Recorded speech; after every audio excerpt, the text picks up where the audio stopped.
Leaving for Afghanistan was pretty much all excitement. I think all the guys had a really long build-up. I mean, the road to get to Afghanistan is extensive. You know, it's exercise after exercise, mission readiness exercises. You spend a long time away from home already, and by the time you're getting on the plane, you're just excited to get the job started.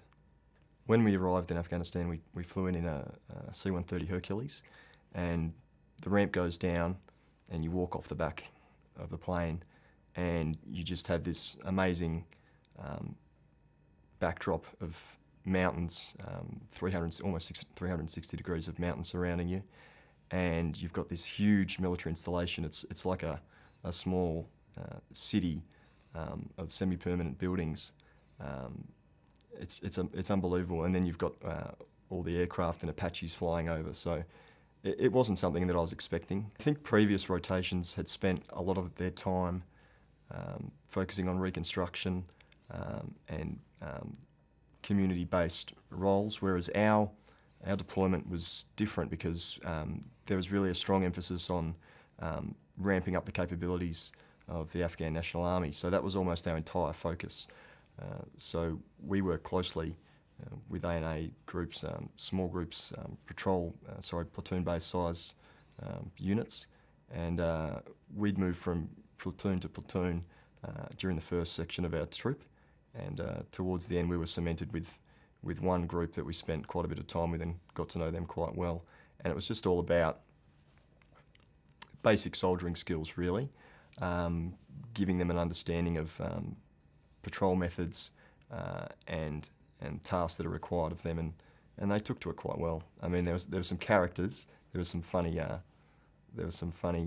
characters in the A&A, but overall they were pretty good guys. Some of the guys you can just tell that they're seasoned soldiers. They've been doing it a long time. They're very experienced. They're good at their job. There's young guys who are inexperienced but are keen to learn, and there's some people there who you just know didn't have other opportunities and have joined the Afghan Army because it gives them a pay packet, and they're not all that motivated to be there. So it's up to the Australian troops to really try and work with all those elements and try and get a good result out of that mixed bag of soldiers. I think the weather in Afghanistan was probably the hardest thing to deal with day in, day out. I remember going to a patrol base called Razak. We'd just been handed over the patrol base from the Dutch, and the heat was incredible. We had no fans or means of cooling ourselves down, and to give you an indication of how hot it was, we'd go into our tents and sit down on our stretchers, and we put our hands down on the side of the stretchers, which were aluminium, and you burn your hands inside because it was that hot.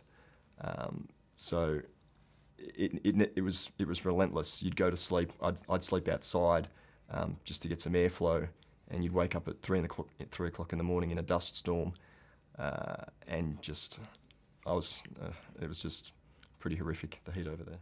When we were based at Patrol Base Anna Joy, we were only allowed showers once a week. We had a very limited water supply, and it was about 2 or 3 minutes. The shorter the shower you could have, the better. So my day came up. It was my time to have a shower. I was really going to enjoy it, standing in the shower, and a camel spider dropped from the ceiling onto my shoulder. So that really ruined my shower. It pretty much ruined my week, actually, but that's just Afghanistan. The 2 patrol bases I spent most of my time at towards the end of my trip, very basic. I mean, the generator would break and we wouldn't have power, extremely limited water. Communications was limited to a 5-minute phone call, I think 5 or 10-minute phone call on a satellite phone. So the mail was incredibly important. My mum was fantastic. She'd send me parcels and she'd send the other guys parcels, and when that arrived, morale skyrocketed. Intense experience. I was very conscious of moving from cover to cover, and that gave me some confidence in being able to keep myself out of harm's way. But I don't think I felt fear. I think that the adrenaline is really running through you, and you're just trying to not stuff something up. That's what I think I'd always thought when I was into contact, just don't stuff up. Before the 24th of August, we knew that it was going to be a busy day. We'd gone on patrol on the 22nd and we'd headed towards Derapet, and as soon as we started heading in the direction of Derapet, we'd been engaged by small arms fire, and we tried to follow up the insurgents, and we weren't able to catch up with them because they're so quick without carrying any gear, and we're slowed down by our equipment. And so we were fairly aware that it was going to be on the next time we headed towards Derapet. And then from there, there was just a series of combat indicators. So the population, all the women and children, were seen on the morning of the 24th, moving out of the village away from the area. And a lot of fighting age males were seen moving into the area. We patrolled up on I suppose you'd call it the flank of the green zone, in between the desert and all the farming and irrigation channels. As we moved up towards Derapet, it was very quiet. Basically, no one to be seen in the village or on the streets, which is unusual. And we pushed quite a way up, and the whole time we were patrolling towards Derapet, we were expecting to be initiated into contact.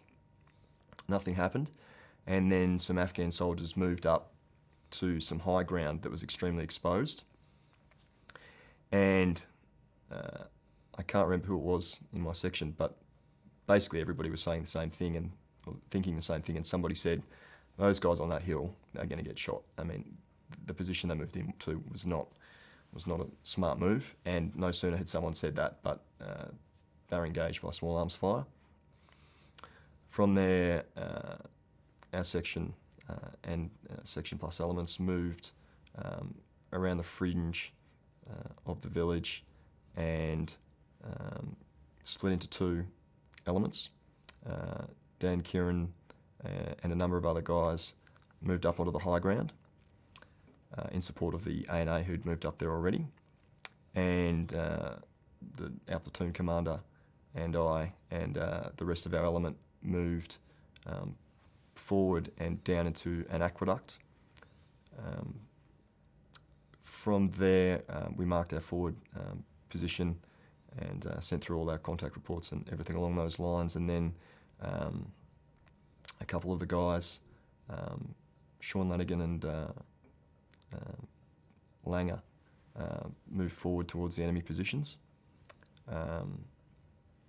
I held in place with our platoon commander, and throughout those opening minutes of the engagement, it was particularly intense fire. From there, we continued to leapfrog up the aqueduct towards the enemy positions, and in the meantime we had support from ASLABs, which were up on the high ground, that were using their 25mm cannon to suppress enemy positions, which was extremely effective.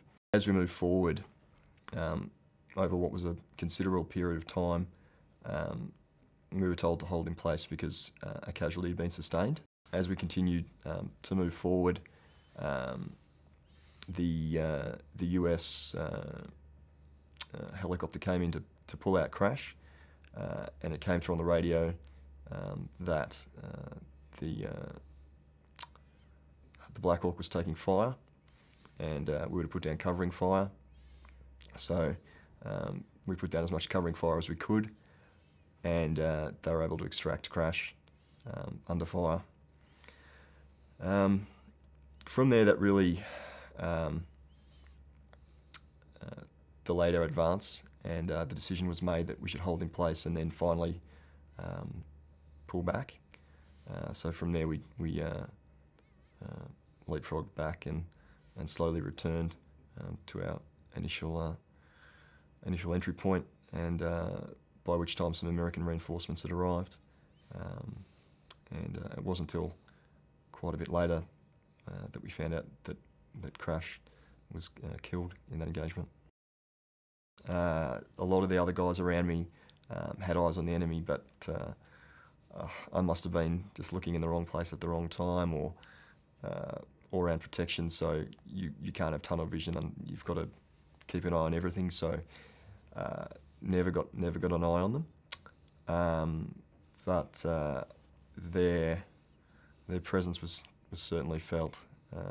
As you said, the amount of fire coming in wasn't anything like we'd experienced before. I mean, we were very fortunate that that day was towards the end of our tour where we'd had quite a bit of experience, and so we knew how to act as a group under fire, and we were quite comfortable to an extent receiving that amount of fire. The ANA were very composed, very proud of how they reacted in those circumstances. We hadn't been working with them for a great deal of time, that particular group, but they accounted for themselves well.